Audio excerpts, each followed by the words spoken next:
Good evening. Welcome to One World's Education Agenda. Our program this evening is titled, "Is Pre-K to 12 Education Preparing Students for Success in College and Life?" I'm Marc Palmieri. When should you really start thinking about college? Freshman What is it? Freshman year? I would say freshman year. I was very confident that I would, go to college and I would go into a good college. But I thought just keeping up with my grades and that's it, keeping up with my grades was going to get me into a great college and Ivy school. But really, there's a lot more that goes into college and looking at what you really want. I was just concentrating on, does this college have my major? Is it the best school for my major? And that was it. But if I was a freshman, I would advise myself to look at the location and everything that actually went into college besides the academics. Yeah, I agree. Freshman year, absolutely. Like, obviously, when you look into like the logistics of college, like where exactly you want to go, that's later in the career. But when you start focusing on like schoolwork and extracurriculars like that will get you into college, that definitely has to start freshman year. My first 2 years, I went to a school that used a tracking system, and so it was especially important there because based on your grades, you were put in either a level 2, level 1 honors or AP class, and that depended on whichever class you got into in your sophomore year. That was sort of the path you went on for the rest of your high school career. So I wasn't great at math, and so I was put into a level 2 class my sophomore year.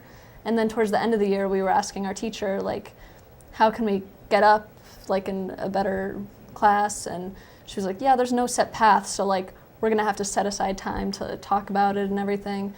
And so it's like, even at 14 years old, you have to start thinking ahead because what happens that year is going to determine the rest of your high school career. Yeah. Mom? I started planning what college I wanted to go to at 12 years old in 6th grade. I wouldn't recommend like starting that early because of course your ideals are going to change. Like when I was in 6th grade, I wanted to be a doctor. Now I'm 17 and like my path has changed. So like the school I wanted to go to has changed, and I kind of beat myself like up over it, like, oh my God, you didn't stick to the plan. But as you're growing older, like you realize that things are going to change, and like always have a backup plan because what happened, like have a backup plan, but don't also beat yourself up over if you don't have a backup plan. What kind of guidance, and I say that with a small g, what kind of guidance have you had through this process? Go ahead, Donovan. Well, my family has been probably my main source of guidance. My parents, they never really they never really told me what I needed to do. They told me, they guided me based on what I wanted to do. Okay. So it was never, I was never restricted. So whenever I had an interest or whenever now I want to get into law enforcement and get into the federal government. So my parents are helping me, they guided me in that direction. Okay. I'm gonna modify my question a little bit.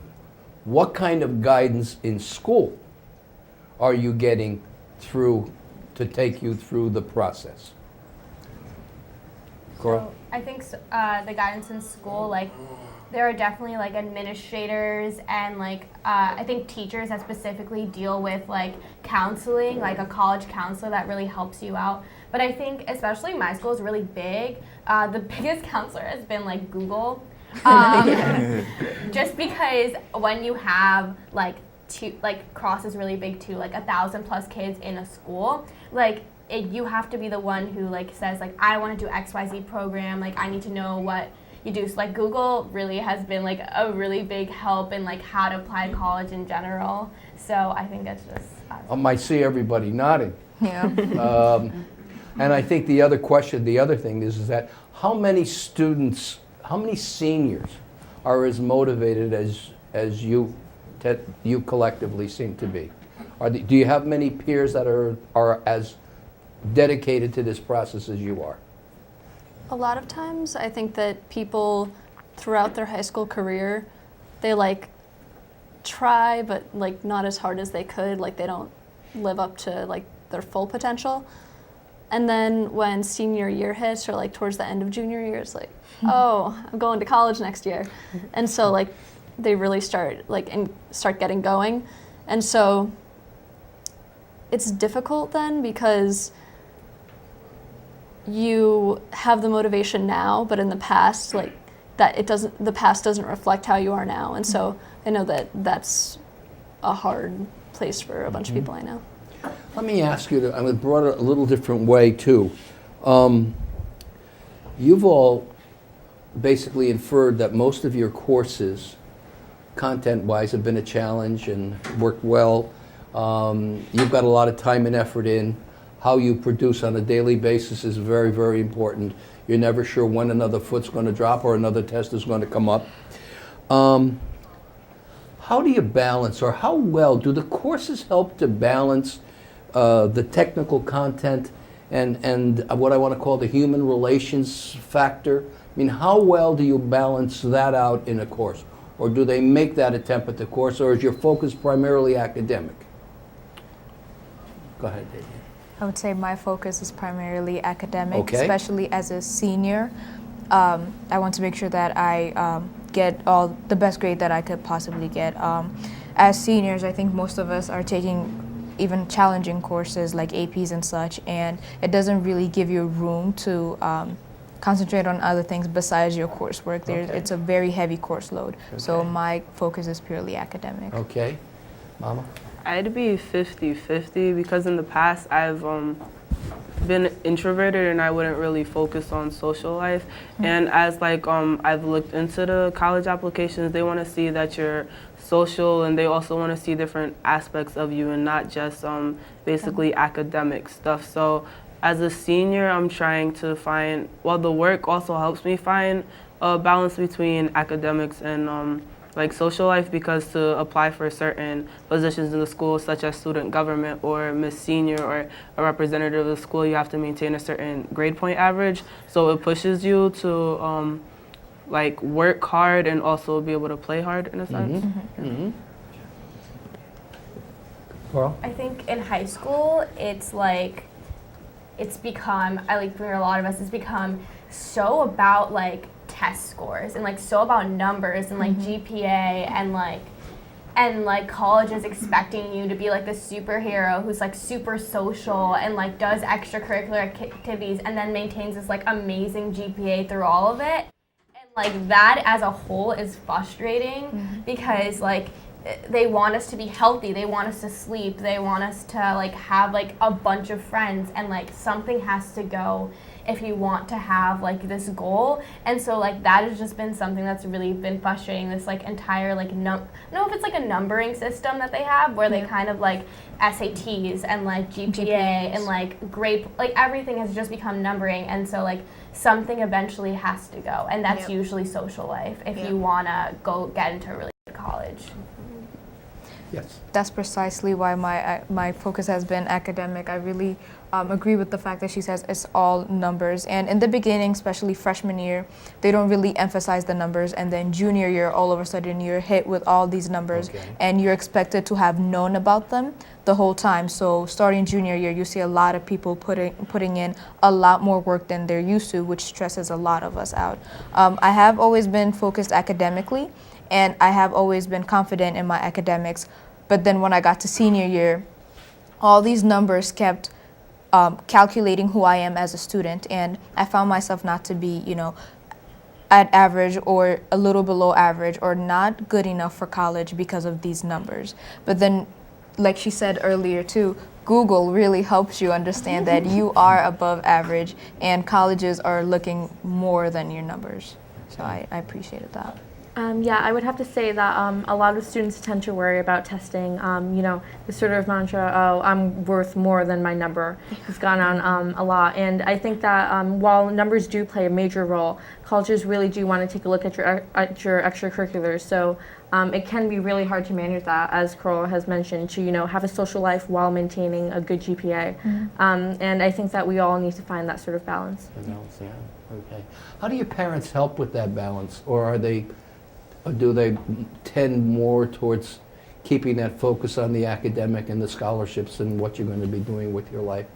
Is there a pretty decent balance? I mean, during this process, how well do you interact with your parents, with the reality of everything that's going on. Go ahead, Mama. My parents have been very helpful in this whole process because they let me know that not everything's going to go my way and not everything's going to be perfect, and not to stress out about it, but to also put in as much effort to make sure that I'm doing what I'm supposed to do and I'm where I need to be at. So it's like they're a pillow for when I get really tired. Okay. Just want to Liam? break. My parents never really were in high school or graduated high school in this country. So oftentimes I felt sort of independent and like searching and trying to figure out how to better myself as a student, how to better myself as a whole career-wise. And so oftentimes my parents also put that role on me as well.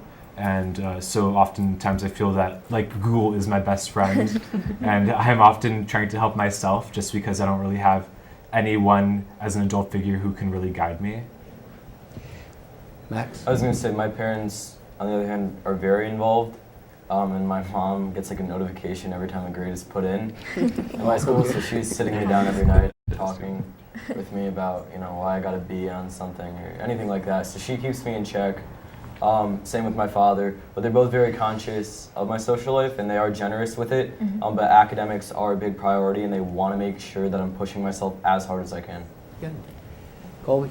Yeah, academics are like the priority for my parents as well, but at the same time they balance it as well because they want me to have a really good social life too.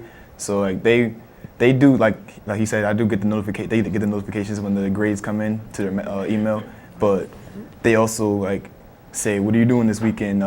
Like, are you gonna go hang out with your friends or stuff? So they just wanted to be evenly balanced. Yes.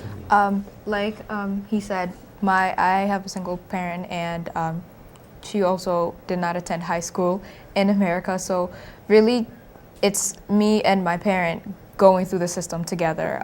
Even if my parent did not attend the high school system, she does a great job teaching me who I am as a person and not just looking at myself as a student.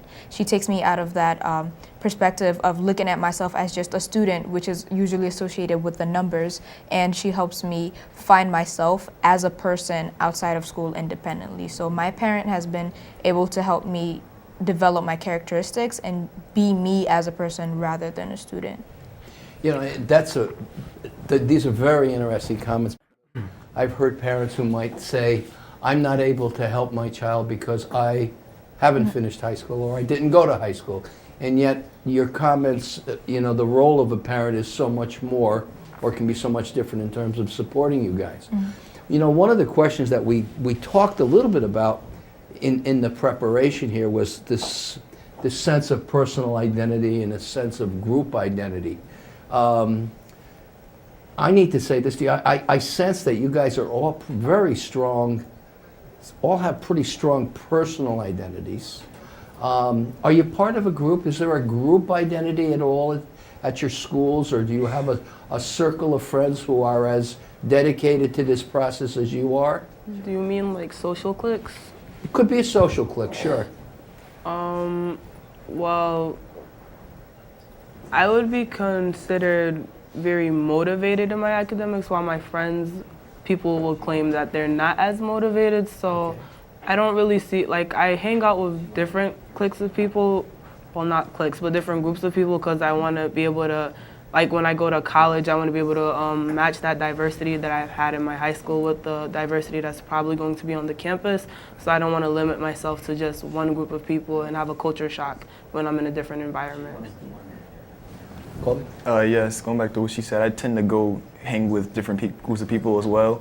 Like one group of individuals that I hang with, they're not really fond of their education at times. When like another group is like, Colby, did you finish your essay? They push me to be a better person and be better in school. So like whenever I want to like have a good time or just like hang out, I hang with the group that's like just wants to just hang out and not really like thinking about their future as much. But when I actually want to like get my work done and like ask for help and need help and want to succeed, I hang with the other group.